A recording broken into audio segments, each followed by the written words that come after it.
Assalamualaikum warahmatullahi wabarakatuh.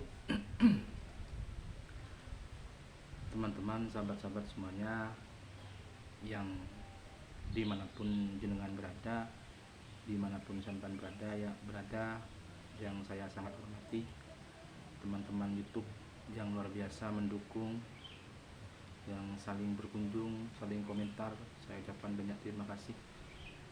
Sekecil apapun jenengan yang diberikan kepada saya, baik berupa like maupun berupa komentar, saya hargai yang luar biasa. Mudah-mudahan itu menjadi semangat bagi saya. Sahabat-sahabat semuanya, yang akan saya sampaikan pada kesempatan ini hanya menjawab saja, tidak ada yang bisa saya sampaikan. Ini tadi pagi ada yang tanya, Pak Guru, katanya, Pak Ustadz, anak saya kemarin itu tidak sholat subuh, tidak bangun sholat subuhnya tidak bangun, kebablasan tertidur sampai jam setengah 7 atau hampir jam 7. Ketika jam itu sudah waktunya sholat duha. Nah, pertanyaannya wali murid itu adalah, mana yang mau didahulukan? Apa yang didahulukan itu sholat duha apa sholat subuhnya? Sedangkan sholat subuhnya kan waktunya sudah habis, sudah tidak ada. Caranya bagaimana gitu. Begini sahabat, begini teman-teman semuanya, sholat subuh itu salah satu sholat yang wajib, ya. Sholat subuh itu salah satu sholat yang wajib. Nah, kewajiban sholat subuh itu tidak ada duanya. Artinya sesibuk apapun harus kita lakukan. Sholat itu mewakili semua amalan-amalan yang lain. Sholat yang wajib itu adalah sebanyak 5 waktu. Duhur 4 rakaat, asar yaitu 4 rakaat, maghrib 3 rakaat, isya 4 rakaat, subuh itu 2 rakaat. Itu wajib kita lakukan dimanapun kita berada dan dengan siapapun, sesibuk apapun kita, itu kewajiban. Malah dalam keterangan, bagi yang sholatnya baik itu akan menentukan, menganggap atau memudahkan hisab amalan-amalan yang lain akan lebih mudah. Kalau sholatnya sukses, maka amalan-amalan yang lain akan mudah dilewatinya. Tapi kalau sudah amalan sholat ini sudah tidak beres, banyak hal-hal yang membuat banyak pertanyaan, yang lain pun juga akan mengikuti. Begitu. Sholat itu wajib bagi semua orang dan tidak ada alasan apapun. Sampai mau mati pun itu masih diwajibkan untuk melakukan sholat. Pertanyaannya, apa yang harus didahulukan itu yang mana? Apa sholat duha? Apa sholat subuh? Itu yang wajib kita dahulukan, yaitu mengqadha sholat subuh, ya. Jadi mengqadha sholat subuh terlebih dahulu. Setelah mengqadha sholat subuh, yaitu baru melakukan sholat duha. Kenapa kok begitu? Karena sholat subuh itu wajib. Caranya bagaimana? Mengqadha dulu, usolli fardhu subuhi, ya. 2 rakaat itu diqadha dulu, diganti dulu, baru selesai itu melaksanakan sholat duha. Caranya begitu. Tidak boleh melakukan sholat duha dulu. Namanya kan punya hutang. Sedangkan sholat duha hukumnya itu sunnah. Hukumnya sunnah. Sholat duha itu dilakukan dari jam 7 pagi sampai waktu hampir mau duhur, jam setengah 11 atau jam 10 itu sudah tidak bisa melakukan sholat duha. Duha itu hukumnya sunnah. Tapi kalau subuh itu wajib bagi semua orang, wajib. Jadi kalau ada orang yang ngaku-ngaku, saya ini ini kiai, saya ini wali, nggak usah sholat. Tidak ada. Wali seperti apapun, kiai seperti apapun, orang sakti dan sehebat apapun, sholat itu tidak ada rukhsah, tidak ada tidak ada keringanan. Memang wajib untuk melakukan sholat. Sholat. Jadi kita harus memang tetap semangat untuk melakukan sholat dengan tepat waktu. Sholatlah sebelum kita disolati, karena kita itu pada akhirnya akan disolati. Kita ini akan dikubur. Kita ini sebentar pada akhirnya kita akan disolati, dikubur, dan kita akan menjadi bangkai. Jadi kita ini adalah bangkai yang masih hidup. Ya. Kita ini bangkai yang masih hidup, bangkai yang masih berjalan. Jadi kalau kita memang tidak siap dari sekarang, apa yang mau kita bawa kelak, apa yang mau kita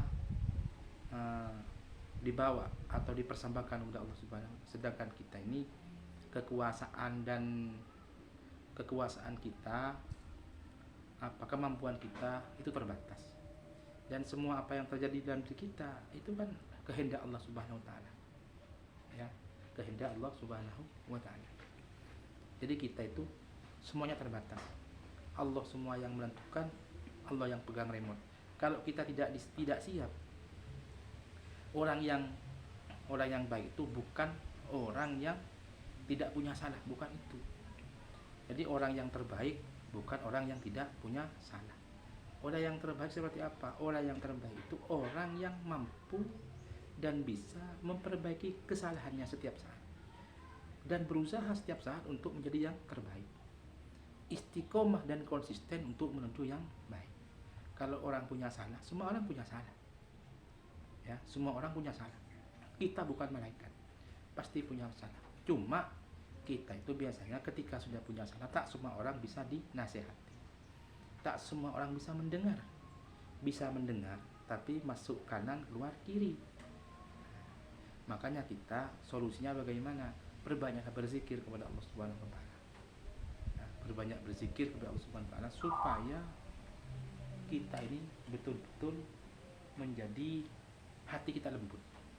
Apa yang dinasihati oleh Al-Quran, dinasihati oleh nasihat-nasihat, pengetahuan ini masuk.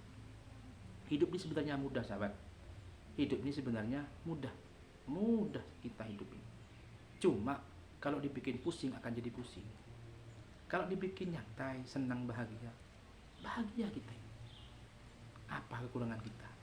Kita masih diberikan sehat oleh Allah, diberikan rezeki oleh Allah, diberikan keluarga oleh Allah. Kita itu bahagia.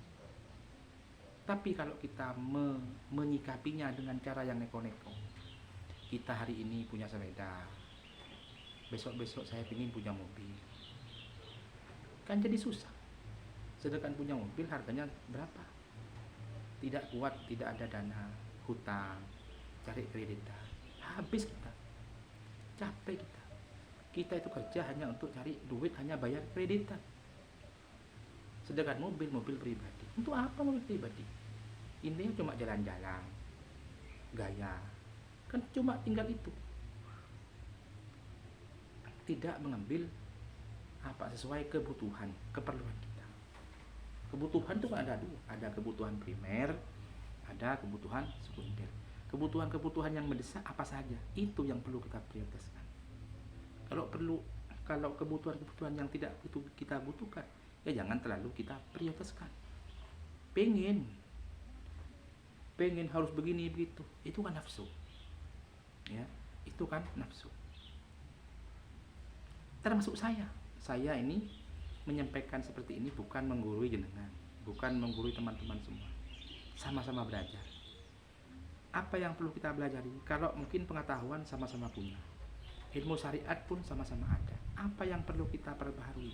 Kita sama-sama belajar hati, belajar untuk bisa menerima, belajar untuk bisa ikhlas, belajar untuk bisa memperbaiki niat yang salah. Hal-hal yang perlu kita evaluasi dalam diri kita, perlu evaluasi dengan cara yang pelan-pelan, dengan cara istiqomah.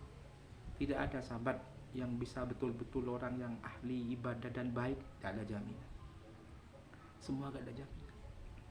Tidak ada bedanya di hadapan Allah. Itu kiai, itu ustaz, itu gus, lora, orang biasa. Semuanya itu yang membedakan takwa. Takwa kepada Allah Subhanahu wa taala. Kadang takwa pun kadang berbeda. Apa yang membedakan sahabat? Yang membedakan itu biasanya hati. Hati kita. Kolbun itu kan bolak-balik. Kadang sekarang merah, besok biru. Hati. Makanya illa bidzikrillah wa tatma'innul qulub. Hati itu harus dengan dikasih polesan-polesan doa, polesan-polesan zikir kepada Allah. Langkah setiap hari yang kita lakukan, ini harus kita lakukan dengan cara yang konsisten, lakukan dengan cara istiqomah. Yang saya jalani selama hidup ini sampai sekarang ini kami ngopeni anak-anak, memperjuangkan pendidikan baik formal pun non formal. Yang buat saya modal itu bukan saya pintar membaca kitab. Yang buat saya modal bukan saya punya ini, keturunan ini, punya itu, bukan. Tapi modal yang saya punya itu cuma satu, ikhlas. Tidak ada embel apa-apa, hanyalah berjuang demi mendapat ridho dari Allah Subhanahu wa taala. Padahal ketika itu saya waktunya sulit. Jangankan untuk berjuang, mau makan saja susahnya minta ampun. Ya, mau makan saja susahnya minta ampun. Tapi ketika niat dengan ikhlas, Allah tak pernah tidur, sahabat. Tuhan kita tak pernah tidur. Tuhan kita selalu tahu apa yang dilakukan hambanya, apa yang dilakukan, apa yang diinginkan hambanya, apa yang tidak disukai oleh hambanya. Tahu Allah Subhanahu wa taala. Kalau sudah waktunya, Allah selalu mengasihi. Sama dengan orang sakit. Semua orang sakit pasti ingin sembuh. Tapi Allah lebih tahu kapan mau disembuhkan oleh Allah. Kapan waktunya tidak sembuh, kapan waktu sembuh. Semua berobat, semua ke dokter, semua berdoa. Itu semua perantara, sahabat. Itu semua bentuk usaha kita, bentuk ikhtiar kita.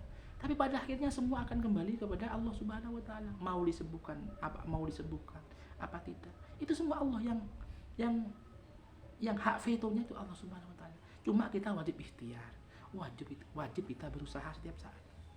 Kenapa kok begitu? Allah menguji kita, sabar apa tidak, nerima apa tidak, ikhlas apa tidak. Itu sebenarnya uji sahabat.